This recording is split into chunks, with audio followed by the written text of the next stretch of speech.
بسم اللہ الرحمن الرحیم۔ السلام علیکم۔ مہندی کی تقریب عروج پر تھی۔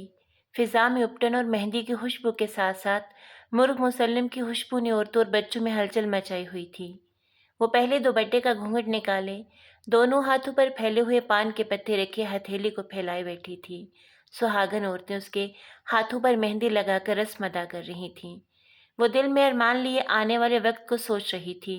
بہت سے خواب بھی پلکوں پر جھلملا رہے تھے اور لاتعداد وسوسے دل کو بے چین کر رہے تھے۔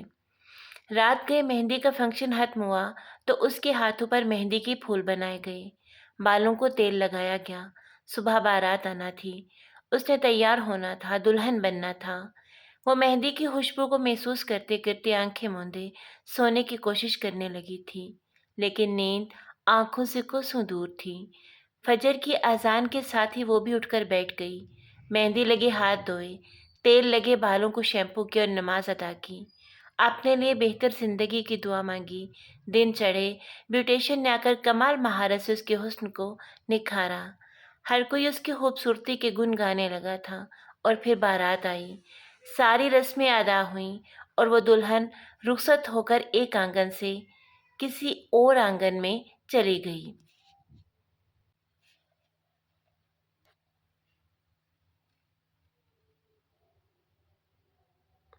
عدالت کے اس فیصلے کو جس نے بھی سنا تھا، اس کا منہ کھلا کا کھلا رہ گیا۔ کمال ہے بھئی، کیا زمانہ آ گیا ہے! عجیب کہانی ہے۔ اب ایسی صورتحال پر بھی عدالتوں کے دروازے کھٹکھٹائے جائیں گے۔ سب قیامت کی نشانیاں ہیں۔ جہاں باتیں ہو رہی تھی وہاں بڑی بوڑھی عورتوں نے کانوں کو ہاتھ لگا کر اس کیس کو قیامت کی نشانی قرار دے دیا تھا۔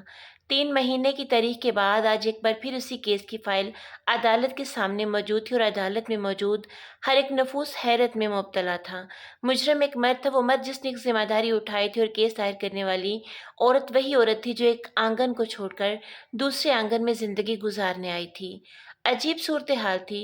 وہ مرد مجرم نہ ہوتے ہوئے بھی ایک سنگین جرم کے الزام میں سر جھکائے کٹہرے میں کھڑا تھا، اور وہ عورت چہرے پر عجیب تاثرات لیے اسے دیکھ رہی تھی۔ کیس کی سنوائی شروع کرنے کا کہا گیا تو دونوں کے وکیلوں نے ایک دوسرے کو دیکھا۔ دونوں عجیب شش و پنج کا شکار تھے۔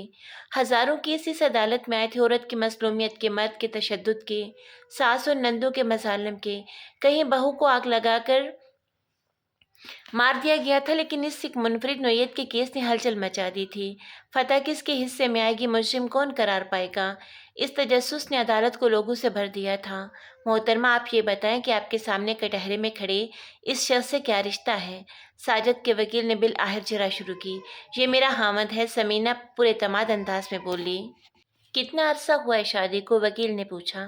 18 ماہ، ثمینہ نے جواب دیا۔ 18 ماہ! یقیناً آپ کے موکل جو کہ آپ کے شوہر ہیں بہت ظلم ڈھائے ہوں گے آپ پر۔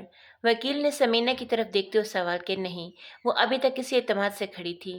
مار پیٹ کی ہوگی؟ نہیں۔ آپ سے کوئی کسی قسم کا کاروبار کروانا چاہتا ہوگا؟ نہیں۔ آپ پر پابندی لگا رکھی ہوگی؟ نہیں۔ آپ کو آپ کے والدین سے ملنے سے روکتا ہوگا؟ نہیں۔ آپ کو اللہ کے احکامات کو پورا کرنے سے روکتا ہوگا؟ نہیں۔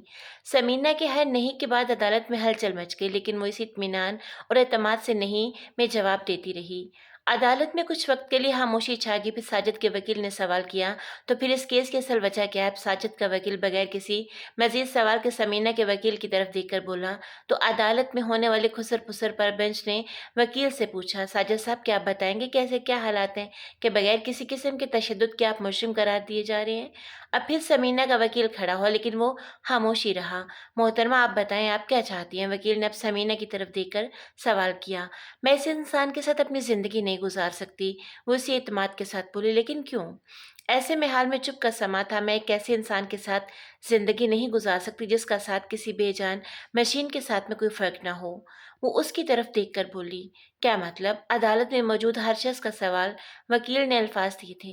میں ایسی زندگی نہیں گزار سکتی جہاں میرا ساتھی ہر قسم کے جذبات سے آری ہو۔ ثمینہ قدر شیریں انداز میں بولی۔ کیا مطلب؟ وکیل اب بھی نہیں سمجھا تھا۔ دیکھیں وکیل صاحب، ہر انسان کی مرضی اور پسند ہوتی ہے۔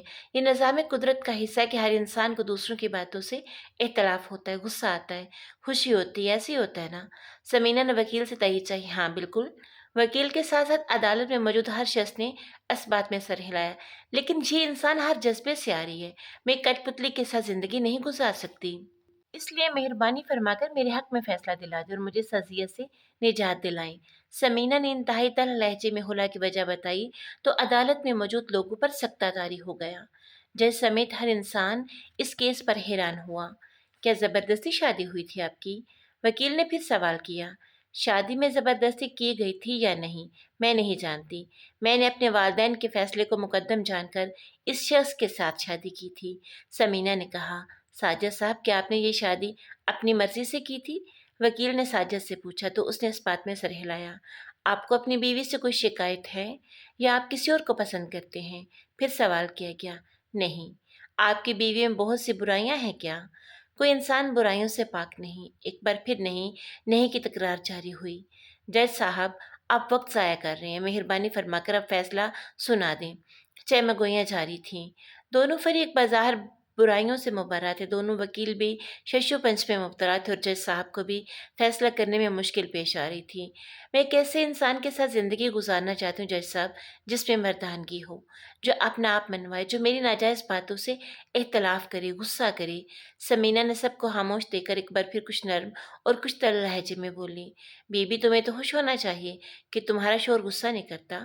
تمہیں نہیں لگتا تمہارا یہ منطق بہت عجیب ہے؟ جن عورتوں پر مرد ظلم کرتا ہے نا، ان کا حال بھی تو دیکھو۔ اس کے بولنے پر ساجد کے وکیل نے سمینہ کی طرف دیکھا۔ کمزور مرد عورت پر ظلم کر کے اپنی مردانگی دکھاتا ہے، اس پر غصہ کر کے مار پیٹ سے عورت پر جتاتا ہے کہ وہ حاکم اور مرد ہے۔ جو مرد ظلم کرتا ہے وہ جانتا ہے کہ وہ کمزور ہے، وہ عورت پر اپنی کمزوری پوشیدہ رکھنے کے لیے ظلم کا سہارا لیتا ہے۔ سمینہ غصے سے بولی، تو آپ کیوں چاہتے ہیں کہ ساجد صاحب آپ پر ظلم کریں؟ کیوں چاہتے ہیں کہ یہ کمزور ہوں؟ ساجد کے وکیل نے اس کو لاجواب کرنا چاہا۔ عورت کو کمزور مرد نہیں چاہیے، عورت بزدل مرد کا خواب بھی نہیں دیکھتی۔ عورت کو وہ مرد چاہیے جو اس کو عزت دے، اس پر حکومت کرے، اس سے محبت کرے، وہ گھر کا سربراہ ہو، بادشاہ ہو، نہ کہ بھیگی بلی۔ سمینہ مضبوط لہجے میں بولی، میں گزارا کر لیتی جج صاحب کہ یہ قدم آسان نہیں، غصہ نانا یقیناً ان میں قوت برداشت بے انتہا ہے، لیکن ہمارے درمیان کوئی بات بھی تو نہیں ہوتی۔ جج صاحب، ہم ساتھ ہوتے ہیں تو ایک خاموشی کا راج رہتا ہے، آوازیں ہوتی ہیں تو فقط ہواؤں کی، باہر سے گزرتی گاڑیوں کی، ٹیلی ویژن کی، لیکن ان کے پاس کوئی بات نہیں ہوتی کرنے کو، کوئی ایکٹیویٹی نہیں جج صاحب، محض 18 ماہ اور برسوں کی تھکان کہ یہ رشتہ ایسا ہوتا ہے۔ سمینہ کی بلند آواز نے کمرہ عدالت میں سکتہ طاری کر دیا تھا۔ یقیناً نہیں، جج صاحب نے جواب دیا۔ ساجد صاحب، آپ کیا کہتے ہیں اس بارے میں؟ جج نے براہ راست اس سے پوچھا۔ کیا کہوں میں، ہمارے مزاج ہی نہیں ملتے، ساجد نے اعتراف کیا۔ بہت سی عورتیں تعویذ کنڈو جیسے ہتھ کنڈے اپنا کر اپنے شوہر کو اپنے بس میں کرتی ہیں، اور آپ کو تو ایسی کوئی محنت نہیں کرنی پڑی۔ ساجد کے وکیل نے اپنی ایک اور کوشش کی، تو کیا میں ساری زندگی تعویذ کنڈو کے سہارے گزار دوں؟ محبت اور عزت تعویذوں سے کمائی جاتی تو ہر عورت تعویذ لکھنا سیکھ لیتی۔ بہت سی عورتیں ہیں جن کی خواہش ہوتی ہے کہ شوہر ان کا غلام ہو، لیکن میں ایسی عورت نہیں ہوں۔ مجھے تعویذوں کے ذریعے کمائی گئی محبت نہیں چاہیے، مجھے غلام نہیں، ایک بادشاہ چاہیے۔ سمینہ نے غالباً سوچ لیا تھا کہ وہ اب اس کے ساتھ نہیں رہ سکتی، اور عورت جو سوچتے وہ کر کے رہتی ہے۔ ساجد صاحب، آپ کچھ کہنا چاہتے ہیں؟ وکیل نے سر دہ بار کر ساجد سے پوچھا۔ میں کیا کہوں، مجھے غصہ نہیں آتا، میں ایسا ہی ہوں۔ اگر یہ میرے ساتھ نہیں رہنا چاہتی تو جج صاحب جو بھی فیصلہ کرے مجھے منظور ہے۔ بالآخر ساجد نے زبان کھولی اور عدالت میں موجود ہر شخص پر سکتہ طاری ہو گیا۔ آپ بھی سوچ لیں، یہ کوئی آسان بات نہیں ہے، اتنی معمولی سی بات پر اتنا بڑا فیصلہ کرنا دانش مندی نہیں ہے۔ جج صاحب نے سوچنے کا موقع دیا۔ جج صاحب، یہ چھوٹی بات نہیں ہے، سمینہ تڑپ کر بولی۔ میری یہ خواہش نہیں ہے جج صاحب کہ یہ انسان 100% میری مرضی کے مطابق ہو جائے، میں یہ قطعاً نہیں چاہتی، کیونکہ میں بھی تو ان کی مرضی کے مطابق نہیں ہوں، لیکن جج صاحب کچھ تو مطابقت ہونی چاہیے نا۔ آپ بتائیں جج صاحب، میں اپنی باتیں کس سے کروں، میں اپنے مسئلے کس سے کہوں؟ اگر میرے ساتھی کے پاس کوئی جواب نہیں، میری باتوں کی کوئی اہمیت نہیں، تو مجھے ان کا کیا فائدہ؟ سمینہ نے چیخ کر کہا، دیکھیں بی بی، مرد ایسے ہی ہوتے ہیں، عورت کی ہر بات کو نہیں سنا جاتا۔ ساجد کے وکیل نے کہا، نہیں ہونا چاہیے مرد کو ایسا، عورت کو صرف 2 وقت کی روٹی اور 4 دیواری اور روٹی نہیں چاہیے ہوتی۔ وکیل صاحب، سمینہ بولی، مجھے صرف 4 دیواری اور روٹی کے 2 نوالے نہیں چاہیے، ایک زندہ انسان بھی چاہیے، میں ایسے بے جان اور بے حس انسان کے ساتھ زندگی نہیں گزار سکتا۔ جج صاحب، میں نے سوچ سمجھ کر یہ فیصلہ کیا ہے جج صاحب، سمینہ کا گھر بسانا چاہتے تھے، وہ چاہتے تھے کہ اس کا گھر نیا جڑنے پر بنے، لیکن وہ طے کر چکی تھی جج صاحب کوئی عورت نہیں چاہتی کہ اس پر طلاق کا تپا لگے، کیا یہ میرا حق نہیں کہ میں اپنے لیے کوئی فیصلہ کر سکوں؟ سمینہ مسلسل اپنا دفاع کر رہی تھی کہ اس معاملے کو سلجھانے کا کوئی اور راستہ نہیں ہے۔ اس کیس میں جج صاحب بھی مکمل طور پر انوالو ہو چکے تھے۔ دو ہی راستے ہیں جج صاحب، سمینہ بولی تو سب نے سوالیہ نظروں سے اسے دیکھا۔ کون سے دو راستے؟ ساجد کے وکیل نے پوچھا۔ ایک تو یہی کہ جو میں نے اپنایا، دوسرا یہ کہ میں خاموشی کی یہ زندگی گزارنے لگوں، اپنے راستے نکل اور مصروف ہو جاؤں۔ بچوں کے ہونے کے بعد جب ذمہ داریوں کے انبار لگ جائیں گے تو یہ احساس بھی نہ رہے گا کہ میری اپنی بھی کوئی ذات یا خواہشیں تھی۔ سمینہ نے سب کو دیکھ کر کہا کہ آپ کا یہ قدم دوسرے کے لیے ایک غلط مثال نہیں قائم کر رہا؟ وکیل نے ایک اور کوشش کی۔ یہ فیصلے کی عبرت کا نشان بھی تو بن سکتا ہے نا؟ عورت کا کام صرف کھانا پکانا اور بچے پیدا کرنا نہیں ہوتا وکیل صاحب، اس کی اپنی بھی ایک ذات ہوتی ہے، ایک شخصیت ہوتی ہے، اور کسی مرد کے پاس یہ حق نہیں کہ وہ اس کی ذات کو مسل کر اس کی شخصیت کو مسح کر دے۔ میں 99% عورتوں میں سے نہیں ہوں جو مرد کے بستر کی زینت بن کر اس کے بچے پالنے میں اپنی زندگی گزار دے۔ سمینہ نے مسکراہٹ کے ساتھ کہا کہ آپ ساجد صاحب کو موقع نہیں دیں گی؟ ساجد کے وکیل کے پاس اس کو ڈیفینڈ کرنے کے لیے کوئی پوائنٹ نہیں تھے۔ ساجد سر جھکائے کھڑا تھا، خاموش، شعبے تعلق۔ دونوں کے وکیل اب واپس اپنی اپنی نشستوں پر تشریف رکھ چکے تھے اور جج نے سمینہ کے حق میں فیصلہ دے دیا تھا تو ساجد نے خلا کے کاغذات پر دستخط کیے اور عدالت سے باہر نکل گیا۔ سمینہ کی آنکھوں میں افسوس نہیں، تشکر نمایاں تھا۔ وہ بھی اب عدالت سے باہر قدم بڑھا رہی تھی۔ عدالت میں موجود ہر شخص پر گویا ایک سکتہ تاری تھا، ایک خاموش ہر طرف پھیل چکی تھی، اور اسی سکوت کے زیر اثر ہر شخص عدالت سے باہر نکل رہا تھا۔ میں وہ ہوں جس کو صرف 2 نوالے روٹی اور سر چھپانے کو چھت نہیں چاہیے تھی۔ میں وہ ہوں جس کی خواہشیں زندگی کی بنیادی ضرورتوں سے ہٹ کر تھیں۔ اگر میں نے اپنے لیے آواز اٹھائی تو کیا غلط کیا؟ اگر مجھے ایک روایتی زندگی نہیں گزارنی تھی تو کیا اس میں میرا قصور تھا؟ آج جب میں اپنے گھر میں تنہا بیٹھی ہوں تو یہ باتیں سوچ رہی ہوں۔ ہاں، میں غلط تھی۔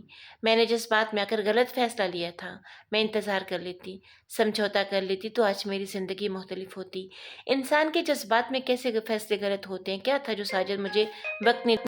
میں انتظار کر لیتی، بچے ہو جاتے، ان کے ساتھ وقت گزار لیتی، اپنی محبت کی سمت بدل لیتی تو آج میں تنہا نہ ہوتی۔ سمینہ نے افسردگی سے تکیے پر سر رکھ دیا۔ یہ معاشرہ اکیلی عورت کو نہیں جینے دیتا۔